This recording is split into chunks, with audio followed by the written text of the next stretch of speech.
Today's episode is a very creepy and highly disturbing camping story. But before we get into that story, if you're a fan of the strange, dark, and mysterious delivered in story format, then you've come to the right place because that's all we do and we upload once a week. So if that's of interest to you, the next time the like button is asleep, go to their front yard and spell the words "I hate my neighbors" in gasoline all across their front yard and then light it on fire. Also, please subscribe to our channel and turn on all notifications so you don't miss any of our weekly uploads. Okay, let's get into today's story. On the afternoon of May 6th, 2008, a 54-year-old man called Ricky Williams stood on the riverbank casting out his line into the waters of Dismal Creek in Western Virginia. Ricky was hoping to get lucky and catch some trout, but he'd been out here fishing for 30 minutes so far and there were no bites. Normally, Ricky wouldn't care because he loved just fishing for hours and hours at a time. But today, he and his dog, who was right with him, were really hungry because they'd been out in these woods camping for several weeks now, and their food supply was finally dwindling down to the end. And so if they didn't catch any fish today, they might not eat. Now, for context, where Ricky was fishing, Dismal Creek, despite its bleak name, it was actually a beautiful, secluded spot on top of a mountain that was on the Appalachian Trail. The Appalachian Trail is a very famous 2,200-mile-long trail that runs up and down the east coast of the United States. And why that is relevant is because there's this special code for people that hike on the Appalachian Trail. And the code, which all hikers know, is basically if you come across another hiker on the Appalachian Trail, it is your responsibility to help them if they need help. And it is their responsibility to help you if you need help.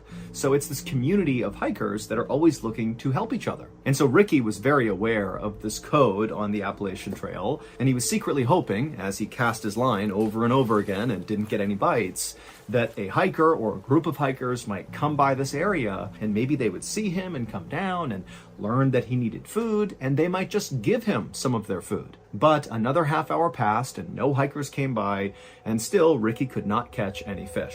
But then suddenly, Ricky's dog, who was right next to him, began to whine and kind of began shifting around like it was sensing a predator in the area or something. But as Ricky was trying to calm his dog down, he began to hear a voice in the woods right behind him. Somebody was moving towards him. And when Ricky heard this voice, on the one hand, he was pretty excited because maybe this is a hiker who can give him some food. But on the other hand, Ricky couldn't help but feel really uneasy. Now, you need to understand that Ricky was an older guy, he was kind of frail, and over the past few weeks that he'd been camping with his dog, as his food supply had run down, he had become skinnier and skinnier and skinnier, and so he really did not pose any sort of threat to anybody. He's like this weak older man. Now, generally speaking, the Appalachian Trail was a very safe place. But over the last few decades, there had actually been several murders that took place on the Appalachian Trail. And in fact, one of those killings took place less than 2 miles away from where Ricky was fishing with his dog. And in that double homicide, a very well-known killer named Randall Lee Smith had stabbed and shot to death 2 hikers. And so while Ricky was really looking for help from fellow hikers, at the same time, he couldn't help but feel somewhat apprehensive. Because again, Ricky was like this small, frail guy, and Ricky was well aware of these murders, and he was well aware of the fact that he was super close to one of the murder sites. And so Ricky was totally on edge as he's listening to this male voice get closer and closer, and then finally, this man in his early 30s steps out from the tree line, and he looks over and he sees Ricky, and for a second, the two men just kind of look at each other, but then this guy just grinned at Ricky and said, "Hey, how you doing?" And immediately Ricky felt relieved because he could tell just from looking at this guy that very likely he was not a threat. The man introduced himself as Scott Johnston, and he told Ricky he was actually camping in the area with a friend of his, and they were out here fishing just like Ricky. And Ricky pretty much immediately said, "Oh, great, nice to meet you. Do you have any food for me?" And Scott was like, "Absolutely." And he dug into his bag that he had with him, and he pulled out a couple energy bars and a bag of chips, and he threw them over to Ricky. And he also gave some fresh bait to Ricky so he too could cast out again. And for the next couple of hours, Scott and Ricky just stood on the riverbank and fished together. And after a while, the trout did start biting and they did start catching fish. So the day kind of turned into a great outing for Ricky. And it got even better because as soon as the men were done fishing, Scott asked Ricky if he wanted to join him and his friend back up at the campsite for dinner. And remember, Ricky had no food, so this was an amazing invitation. And he said, yes, of course, I'd love to join you. So the two men packed up their stuff right as the sun was going down, and then they began walking back into the forest where Scott had emerged from. And as they were walking, Scott's fishing pole got tangled on a low-hanging branch, and he was really struggling to get it out of the tree. And so finally, he just told Ricky to, go on ahead. My campsite's right up there. It's a straight shot. Just go up the hill, and you'll see it. Ricky asked Scott if he was sure, and Scott said, no, it's totally fine, go ahead. So Ricky said, okay, and he walked the rest of the way up the hill, and then when he walked out of the tree line into the clearing where Scott's campsite was, immediately what Ricky noticed was this enormous man who was like twice the size of Scott, and so 4 times the size of Ricky, kind of hunched over the campfire. And this huge man, who presumably was Scott's friend, he heard Ricky walk into the circle, and remember, it's nighttime and they're kind of in the middle of nowhere, and so this guy, he turns his head around and sees this strange man just standing there, and Scott's nowhere to be found, and so this guy, he grabs a club, like a piece of wood, and he looks at Ricky kind of menacingly, like, what are you doing here? And Ricky, who was so caught off guard by just how big this guy was, he put his hands up and he said, I'm so sorry, Scott sent me up here. I don't know if this is the right site, I'm sorry. But just at that moment, Scott had finished untangling his fishing line, and he came out of the tree line and he patted Ricky on the back and he said, oh, you've already met my friend Sean. And as soon as he said that, Sean looked like he basically let his guard down. He put the wood down and he stopped glaring directly at Ricky. But Ricky felt like Sean was not happy that Ricky was in his campsite, even though clearly Scott is the reason that Ricky is in this campsite. And so Ricky just felt really uncomfortable. And at the same time, Scott is ushering Ricky closer to the campfire to take a seat next to Sean. Sean's a great cook. He'll cook up this fish for us. It's going to be great. Take a seat. Ricky felt kind of annoyed that Scott was really forcing him to stay.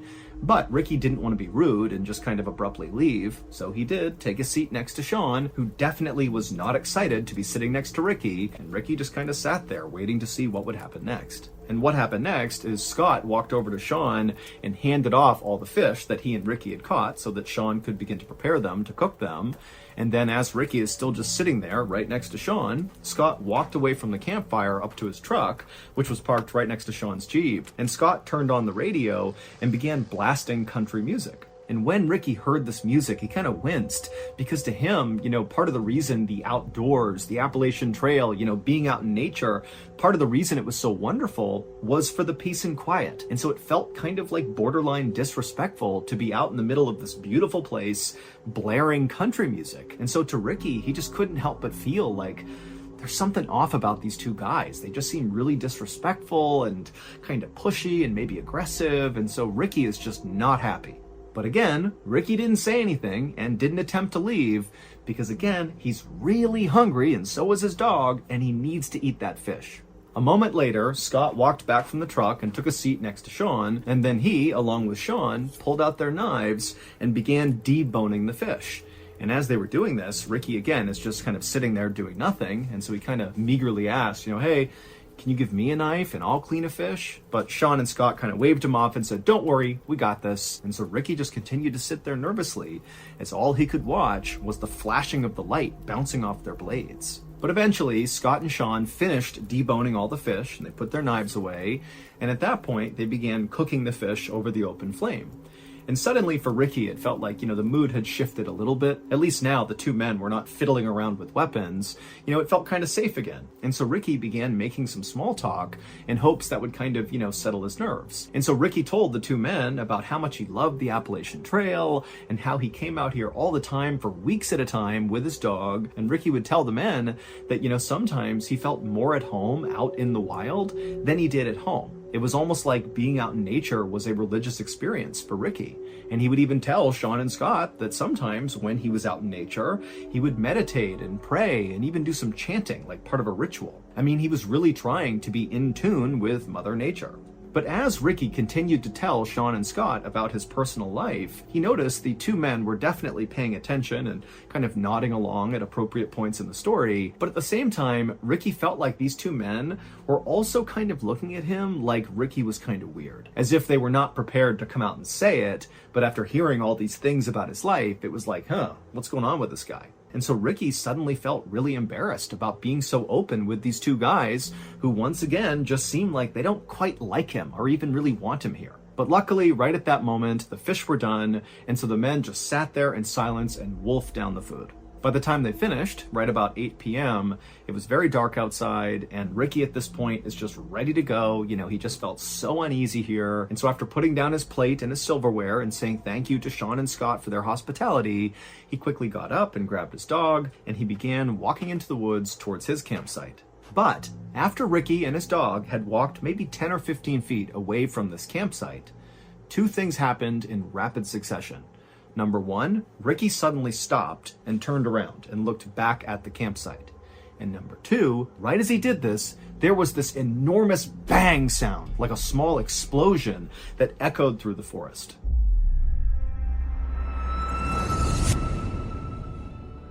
Okay, so if you're not listening to our show called Run Fool, then you are really missing out on a truly special and unique podcast. Now, it's technically a horror podcast, but honestly, it's so much more. Every episode is a fresh take on terrifying lore, like a modern ghost story wrapped up in a tightly spun narrative. Also, remember, Run Fool is a Mrballen Studios podcast, which means there's always going to be a big plot twist or reveal at the end. Rodney Barnes is the iconic host of Run Fool, and every story he tells on there, it feels like this fully immersive horror movie. Also, the sound design on this show is like expert level. Barnes really knows what he's doing. Even if you never watch the show, you should tune in just for a second, at least once, just to hear Barnes's radio voice. It is like the best, most soothing voice I think I've ever heard. So if Run Fool feels like a show you might like, go run and follow the show and start listening. Also, be sure you stick around till the end of today's video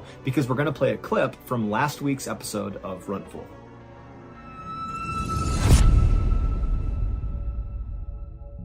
About 30 minutes later, and about 4 miles away from where Ricky and Sean and Scott had been, there were these two women who were in their house eating dinner when they heard this sudden frantic knocking on their front door.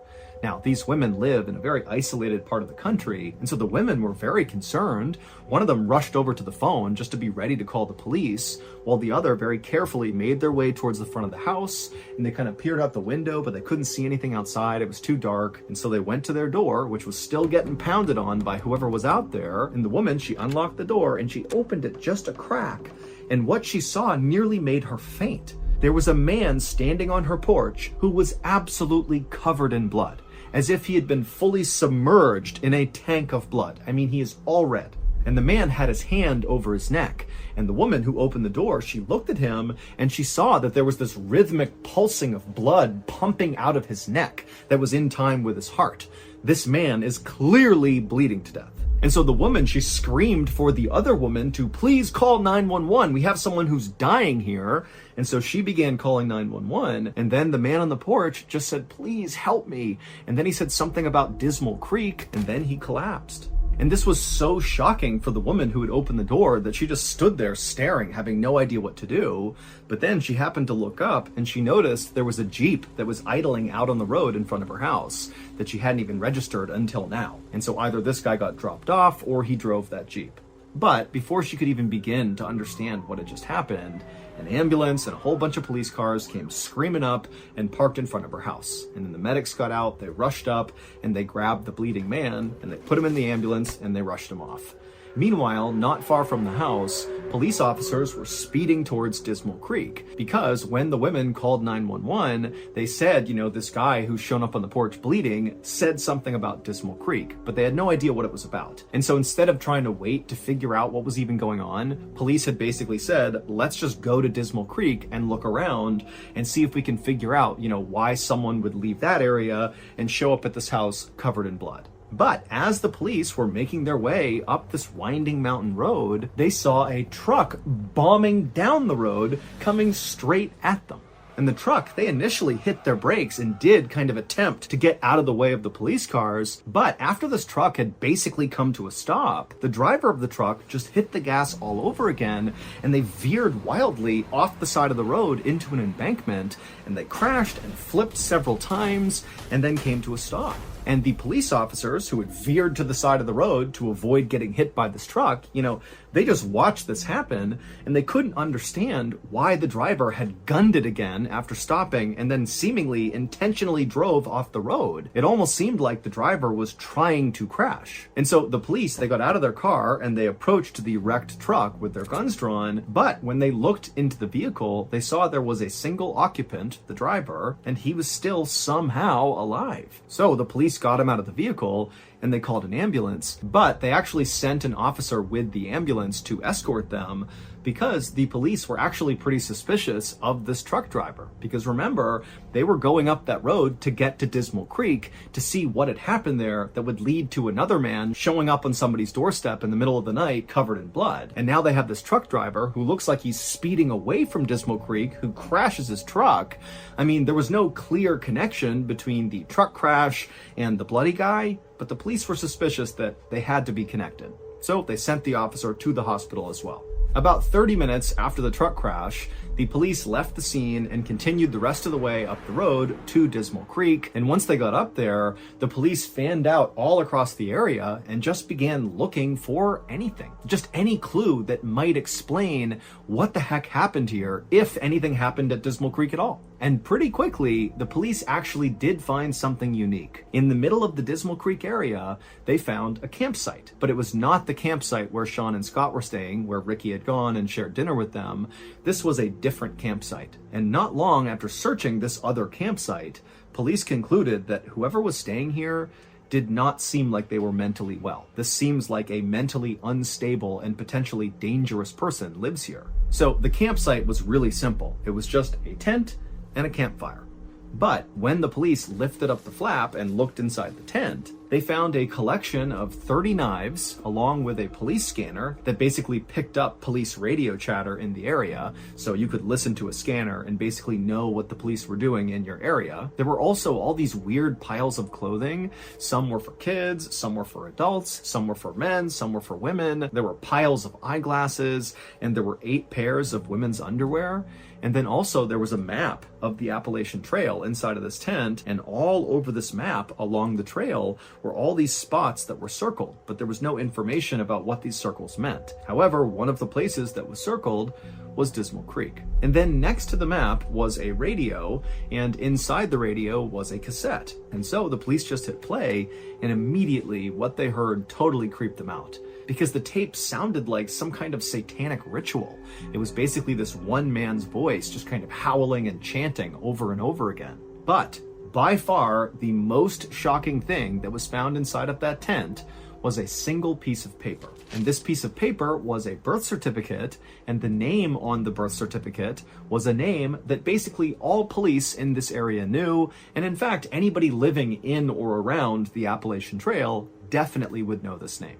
And the identity of this person, the name on the birth certificate, was the key to putting together all these seemingly disconnected events that had happened on this night. From the explosion when Ricky walked away from the fire, to the bloody man at the house, to the truck crash, they were all connected through this single person.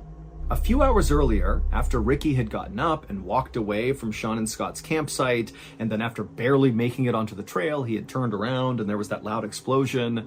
Well, at that point in the story, Ricky, who's now looking back at the campsite and looking at Sean and Scott, he can see that the two of them, they've heard the sound too, and they were now staring at each other with looks of absolute shock and terror on their faces. But then Ricky watched as Sean reached up and touched his face, and he put his hand out in front of his face and it was covered in red. And the reason for that was because Sean had just been shot in the face, because that loud explosion was the sound of Ricky shooting his gun at Sean. And as Sean and Scott stood there staring at each other in absolute disbelief, Ricky, who's still in the tree line, ran towards the fire and just kept on shooting. And so Sean, at this point, as he sees Ricky coming into the campsite, he stands up and kind of staggers back and falls on the ground.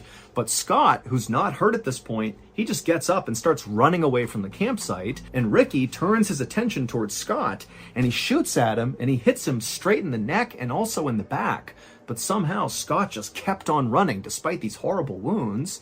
And so Ricky watched as Scott disappeared into the woods. And then Ricky turned back to Sean, who's laying on the ground and can't go anywhere. He's been shot in the face. And Ricky just casually raised his gun and shot Sean right in the chest. But amazingly, Sean, after getting shot the second time, it created what must have been the most extreme adrenaline rush ever, because he jumped up to his feet and right in front of his attacker, he just turned and sprinted to his Jeep. He hopped inside, fired it up, and just sped away as fast as he could.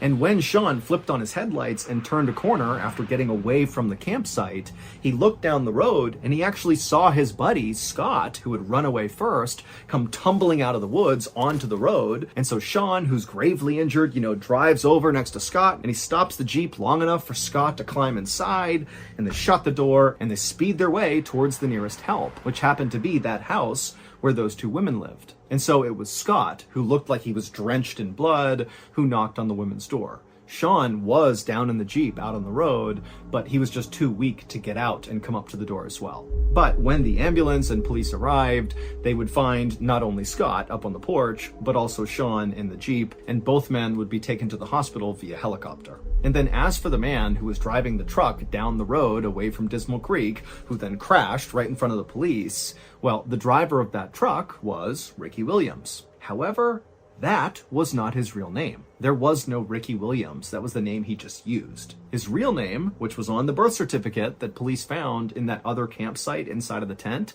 was Randall Lee Smith.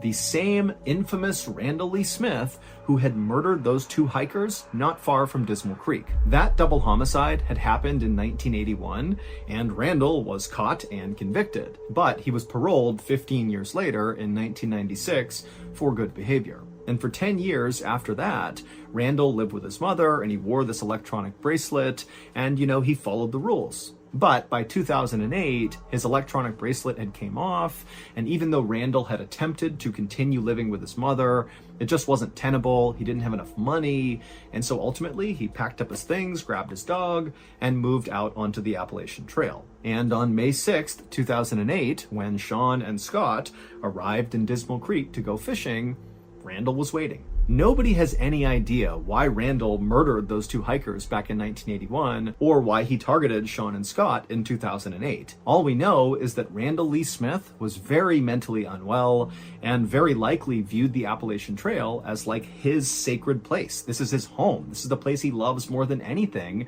And so maybe, he felt like Sean and Scott had somehow disrespected the Appalachian Trail, and that was enough to attack them. Now, we know Sean and Scott did not do anything intentionally disrespectful to Randall because, amazingly, Sean and Scott survived this attack. And they would say that when they saw Randall, they just felt bad for him. They thought he was like this alcoholic drifter who didn't have a home of his own, and so he was just living out in the woods on the Appalachian Trail. And so they didn't judge him. Instead, they really did just want to give him some food and spend some time with him and make him feel human again. That was it. And because Randall appeared to be this kind of small, older man, Sean and Scott, who were, very big and imposing, they didn't feel threatened by this guy. As for that bizarre other campsite that police found up around Dismal Creek, the one that contained all those knives and the birth certificate, well, obviously, that was Randall's campsite. And that weird cassette tape that they listened to that sounded like a satanic ritual, that was Randall going through his meditations and chants that he would do when he was out in the middle of nowhere.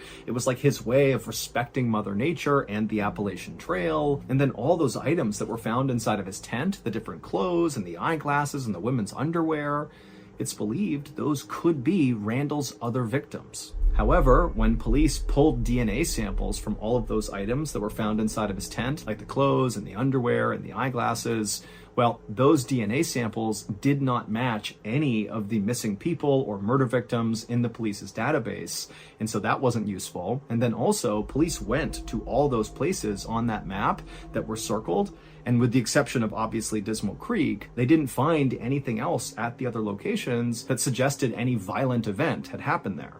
So only Randall knows the truth, which means we will never know the truth, because just 4 days after Randall was pulled out of that truck that he crashed, he died in police custody from a blood clot that formed as a result of the crash.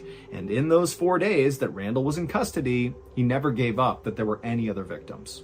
Today, Sean still has a bullet in his head and in his chest, and Scott still has big scarring on his neck and on his back. But both men have made a full recovery, relatively speaking, and they still go back to Dismal Creek all the time to go camping and... On the evening of June 17th, 2004, a 21-year-old woman named Molly Daniels pulled into the driveway of her little home that she shared with her husband and 2 kids in suburban Texas. It had been a long day for Molly at the home remodeling business where she worked as a receptionist, and so now that she was home, the last thing she wanted to do was go inside and make dinner for her family. And so, after turning off her car, Molly just sat there in the driveway for a couple of minutes, just zoned out looking out the window, but eventually she kind of snapped out of it, she gathered up her things, she got out of the car, and she made her way up to the front door. And as soon as she stepped into her home, that bad mood she was feeling from work was wiped away and replaced with happiness. Because the first thing she heard the second she was in her home was the sound of her 4-year-old son, Caleb, hysterically laughing. And so Molly walked into the back room and she found her son, along with her husband, Clay, rolling around on the ground, tickling each other. And next to them was their 1-year-old daughter sitting on the rug, laughing as well and clapping and watching along. And so as soon as Molly walked into the room, Clay, who was underneath Caleb, stopped for a second and grinned up at Molly. Molly smiled back, and then Clay and Caleb went back to wrestling, and the 1-year-old continued to laugh and play along. And so Molly suddenly felt so content with her life. It was so incredible to have a family of her own. And so, with a big smile on her face now, she headed off into the kitchen to make dinner. Life had been tough financially for the Daniels family recently. The city where they lived, called Leander, was located just north of Austin, Texas, and it was getting more and more expensive every single year. Clay, who was 2 years older than Molly, he was 23, he was a mechanic, but he had been out of work for months, and so he had just been staying home with the kids. As for Molly, she had her job as a receptionist, but it paid very little, and so ultimately the family was just barely scraping by. But despite the financial hardship they were under, Molly was so thankful that she had a husband in Clay that was so good with their kids, especially Caleb, the 4-year-old son, because Caleb was actually Molly's son from a previous relationship, and she was worried that maybe Clay wouldn't necessarily treat him like his own, but Clay had totally stepped up to the plate and become Caleb's father, and Caleb definitely viewed Clay as his dad, and so that relationship was as close as if they were biologically related, and so Molly just felt so grateful for that. That evening, the family sat down and had dinner together, and then afterwards, Molly and Clay got the kids off to bed, and then Molly and Clay stayed up and watched TV together. But after a while, Molly said she was tired and she was going to go to bed. Clay said he'd be staying up for a bit longer, and so the couple kissed, said goodnight, and Molly made her way upstairs. At around 10:45 p.m. that night, so about 15 minutes after Molly went upstairs, she was laying in bed, drifting off to sleep, when she heard the sound of their front door open and then shut, and then she heard the sound of their car being turned on and leaving the driveway.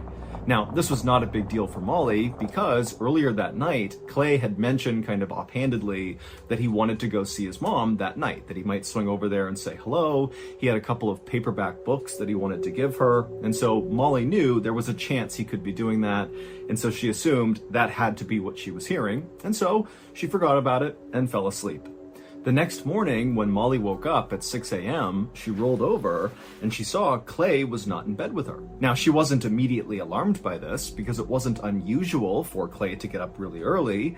And so Molly climbed out of bed, she made her way over to the window, and she looked down at the driveway, expecting to see their car back, meaning Clay would be downstairs somewhere. But she looked in the driveway, there was no car. And so suddenly feeling kind of panicked, Molly went downstairs and looked around the house. Clay wasn't there, and so she picked up the phone and she called Clay's mother. And when Clay's mother picked up, Molly said, "Hey, is Clay with you? He said he was stopping by last night. I heard him leave. Is he with you?" And Clay's mother would say, "No, he's not here. And in fact, I didn't even know he was going to be stopping by last night. I haven't heard from him." The drive from Molly and Clay's house to Clay's mother's house was 40 miles of twisting, fairly dangerous highway. Now, Clay regularly made this trip to and from his mother's house, and so Molly was never that worried about him going on this 40-mile stretch. But suddenly, without saying it, both Molly and Clay's mother were thinking the same thing. Did Clay get into a car accident last night on the drive to his mother's house? And so at some point, Clay's mom on the phone tells Molly to stay calm, stay at the house with your kids. I'm going to get in the car. I'm going to drive the route that Clay would have taken back to you, and we'll see if we can find him. And then as soon as the two women hung up, Clay's mother ran to her car. She jumped inside, she turned it on, she peeled out of the driveway and began speeding those 40 miles back towards Clay and Molly's house. And she had only gotten about halfway along this trip when up ahead she saw all these flashing blue and white lights. She saw crime scene tape across the whole road. This was a section of the highway that was heavily forested on either side, and she could see traffic was backed up very far on the other end and as well on her side. And so of course Clay's mother is thinking, this is my son, he's been in an accident right here. And so she pulls over to the side of the road, she throws it in park, she gets out and runs to the nearest police officer and begins frantically asking them, what's happened here? What's happened? And as she's talking to the officer, she notices behind him there's all this smoke coming up from the forest. There's a fire down in the forest. And so she's craning her neck to look down and see what it is. And the officer tried to stop her, but finally she pushed past him and she looked and she saw there was a car on fire that clearly had flown off the road. And so in a total panic, she begins asking the officer, do you know who it is? Is it my son? Is it Clay? The officer told her to please calm down. We have no idea whose car this is. We're trying to figure it out. The fire department hasn't even put the fire out yet. We don't know enough to tell you anything. But at this point, Clay's mother could not wait any longer for answers. And so she turned around, she ran back to her car, she hopped in it, and she made her way around this big police barricade and sped the rest of the way to Clay and Molly's house. And there, she picked up Molly, she drove her back, and when they got there, both women are totally hysterical, but they run right up to the police tape, and they look down in the direction of where this fire had been, which now had been put out. There was just smoke coming off of this car frame that had been totally burned out.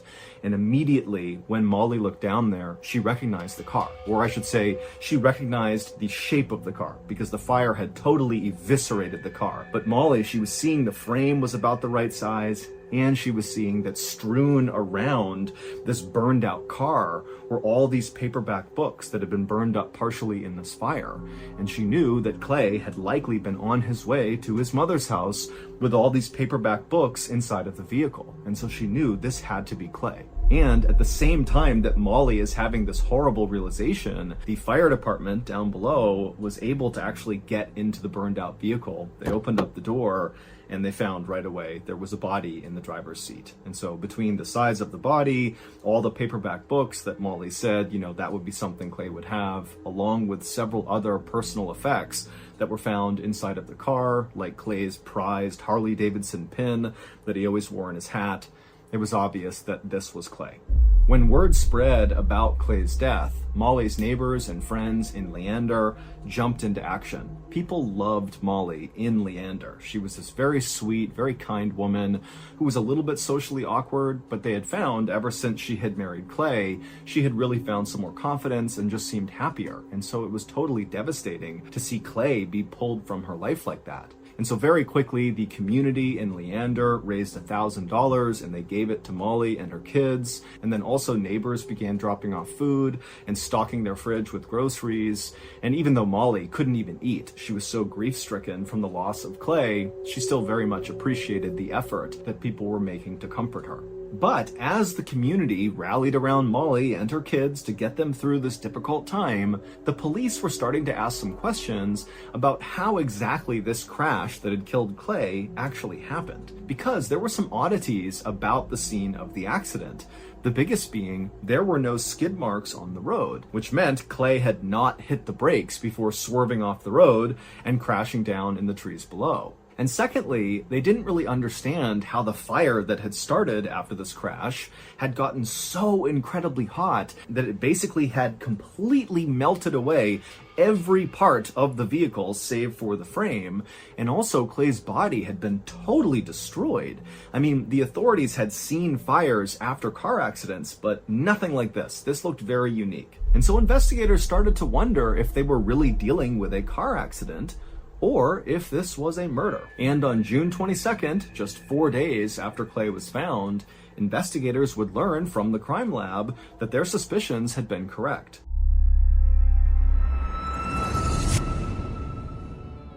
We did a merch drop last year, and the gear was awesome. We were so happy with it, but the shipping times were ridiculously long. We had big shipping issues. We actually had to shut down that merch drop early to deal with those issues. Well, we fixed those issues, and so shipping will no longer be an issue for us now or in the future. And so, as a token of our appreciation for you all in putting up with the shipping issues in the first drop, we've decided to do a massive sale. For context, this sale is going to lose us money, but it's the only way to do it because you all deserve it. You're awesome. Thank you. As of this video's release, shop Mrballen.com is officially back open for business, and everything, signature flannels, hoodies, hats, Bells Canyon t-shirts, posters, all of it are 50% off until supplies run out. So again, go to shopmrballen.com and get your official Mrballen merchandise 50% off right now until supplies run out. Thank you. It would turn out there was lighter fluid found all over the front seat of the car, so that was the reason the fire had gotten so big. And then during the autopsy, Clay's lungs showed that he had not ever inhaled any soot, meaning he was dead when the fire started. And so very likely, Clay was murdered and the car accident was staged. And interestingly, when word started to get out in town that Clay's death seemed suspicious and that maybe he was murdered, it turned out nobody was surprised. Because even though Molly adored Clay and thought he was a great father, most other people in Leander hated him. He was known around town to be this totally short-tempered guy who would just pick fights with people out of the blue. In fact, at Clay's own funeral, his literal best friend stood up to eulogize him, and during this, he said, "I think honestly, the world is a better place without Clay." And so investigators began looking into Clay's background to see if they could find connections with people that might have a grudge or some reason to be mad at Clay who might want to do him harm. And very quickly, investigators found something. Just 10 days before Clay was found, he had pleaded guilty to sexually assaulting a 7-year-old girl. But the sentence he received was incredibly light. He was given 30 days in jail, which he had not served yet, and probation. Now, the father of the victim, the 7-year-old girl, was absolutely furious about Clay's light sentence. And in fact, just a couple of days before Clay died, the father threatened to kill Clay. So investigators quickly tracked down this father, and they brought him in for questioning, but very quickly this father made it clear to police that yes, he hated Clay, yes, he had threatened to kill Clay, but no, he had nothing to do with what happened to Clay. And the father had an alibi to back that up. And so after confirming his alibi, the police somewhat reluctantly allowed the father to leave, even though to a lot of them, he just really seemed like the slam dunk primary suspect, but he couldn't have been. And so with him out of the picture, the police were kind of back to the drawing board. And so they decided they would actually go talk to Molly and see if maybe she could shed some light on who else might have wanted to hurt Clay. Now, in their previous conversations with Molly, police found her to be incredibly polite and also at the same time very, very upset about the death of her husband. But this time, when investigators showed up at Molly's house and she brought them into her kitchen where they sat down to talk, it was like the police got a totally different Molly. And it happened as soon as they asked her, hey, who do you think could have hurt your husband? It was like Molly suddenly became impatient. She didn't have time for these questions. And finally, she just said, you know what? I think Clay was depressed because he had that prison sentence that was coming up that he didn't want to serve. And so probably he just killed himself. I think that's what happened. And so now I need you guys to leave. And so the officers didn't make a fuss. They didn't fight Molly on this. They just got up, they left. But once they were back out in their car, they looked at each other and they both agreed that Molly's behavior was very suspicious, and it made them think, maybe she actually knows more about what happened to Clay and she's kind of trying to cover it up and make the police go away. And over the next couple of weeks, as police began investigating Molly, they discovered quite a bit of evidence that made them even more suspicious of her. For one thing, there was Clay's $110,000 life insurance policy that Molly was entitled to, and Molly had apparently been calling the insurance company nearly non-stop every day, trying to get them to wire that payment as soon as possible.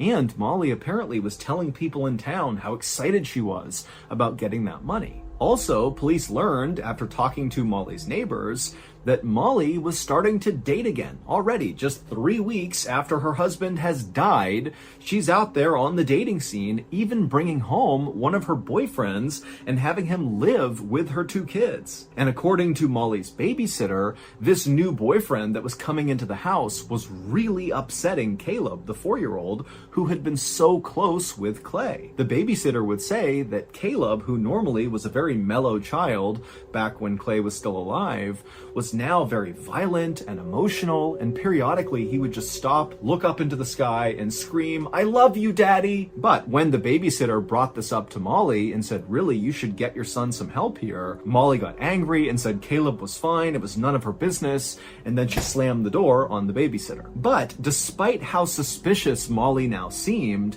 there wasn't any real evidence that actually linked her to Clay's death. And so finally, in the fall of 2004, so several months after Clay's death, and still the police have not figured out who killed him or how he died and how he wound up in this inferno by the side of the road, they decided to kind of reinvigorate this investigation into Molly. They really wanted to find evidence that she was involved in Clay's death. And so they decided to put a surveillance team on Molly 24/7. And at first, the undercover police would report that Molly's behavior was incredibly routine. She basically did the same things every single day. She got up, she got the kids out the door, she went to work. Afterwards, she picked her kids up from the babysitter, she went home, she fed her kids, and then they all went to bed, and they did it all again the next day. The only deviation from her schedule was periodically she would go out after work to run some errands, like go to the grocery store. But then on December 3rd, so 6 months after Clay was found, Molly would finally break her routine. On that day, Molly, on her way home from work, made a pit stop in this parking lot near several local stores. So she parked her car, she got out, but then instead of walking into one of these stores to run an errand or something, she walked to a dark-colored Mustang that was parked in the parking lot as well, and a guy was driving it. This guy the cop didn't recognize, with dark hair. Molly walked up to him and began talking to this guy through the window, and then at some point, Molly began very suspiciously looking over her shoulder like she was trying to see if anyone was watching her, and then she walked around and climbed into the Mustang with this guy. She shut the door, and then the two of them drove off together. And so the undercover police officer followed after them, and eventually the Mustang containing Molly and this guy pulled into the parking lot of a Taco Bell, a fast food restaurant. And so they stopped, they got out, and the undercover officer watched as the two of them casually walked inside of the Taco Bell. They ordered some food, and they sat down by the window to eat. And so by this point, the undercover officer, he's not seen anything incriminating happening here, but what he's seeing is such a break from her routine that it just seemed really suspicious, and he wanted to go inside and have a look. And so he called for backup from another undercover officer who was part of the surveillance team. He came into the parking lot, and then the two of them, these two officers who are wearing plain civilian clothes, they both got out of their unmarked vehicles, and they casually walked into the Taco Bell, and they got in line to order food. And as they were standing in line, one of the undercover officers casually turned around in line and very nonchalantly scanned the room, like he was looking at nothing in particular. But in reality, what he was doing was taking a quick glimpse at Molly and this guy she was with. And when the officer took this quick glimpse, he noticed something very strange about the guy that Molly was sitting with. Something that the officer hadn't seen before, but now that he was up close, he could see it. And as soon as he saw this strange thing, the officer tapped on his partner's shoulder like, all right, we're doing something here. The officer reached down, put his hand on his concealed gun underneath his shirt, and then he walked across the restaurant, not even pretending to be undercover at this point. He's basically giving away that he's a cop. He strode right over to their table, and when he stopped in front of them, Molly and the guy she was with both looked up at him in surprise, and the officer just stared down at the guy. Not at Molly, just at the guy. The strange thing the officer had caught when he looked over at the guy was that he recognized him. This was someone he knew personally from being in law enforcement in the area. This guy was Clay Daniels, Molly's supposedly dead husband. He had just clearly dyed his blonde hair black. It would turn out Molly and Clay had staged his death in order to keep him from having to serve that prison sentence for the sexual assault charge, and so they could collect on the $110,000 life insurance policy. The body that was found inside of the burned out car was obviously not Clay's. It was the body of an 81-year-old woman who Clay had dug up from some isolated cemetery, thrown inside of his vehicle, and then pushed his vehicle off the road and lit on fire with lighter fluid. And so that was why there was no skid marks up on the road, because again, this was not a car accident, it was staged. And so after Clay and Molly staged Clay's death, it actually worked. People really believed that Clay had died. They were questioning how he died, but nobody really thought it wasn't Clay. And so their plan was working. But after 3 weeks of being apart, with Clay kind of hanging out by himself away from the town, Clay and Molly just couldn't stand to be apart any longer. And so Clay dyed his blonde hair black. That was the only thing he did to disguise his identity. And then he just moved back into the home with Molly and the kids. And so that was the new boyfriend that neighbors were seeing Molly with. She was not actually going out on new dates. She was just back with Clay. And Clay's stepson, Caleb, the 4-year-old, he immediately recognized that his father was back, even though he had black hair. But Molly and Clay had convinced the little boy that Clay was not really Clay. Instead, this was the new boyfriend, Jake. This is very likely why Caleb had begun acting out. He was old enough to understand that something wasn't right, but not old enough to understand that his parents were lying to him. It's unclear why Molly and Clay, who lived together shamelessly, decided to have this weird rendezvous in the parking lot inside of Clay's Mustang and then go to Taco Bell and eat together. But regardless, it was this secret meetup that ultimately led to them getting caught. Molly and Clay were both charged with insurance fraud, and they both pled guilty. Molly was sentenced to 20 years in prison, and Clay was sentenced to 30 years in prison plus 20 more years for probation violations. Molly has since been paroled, while Clay is still in jail.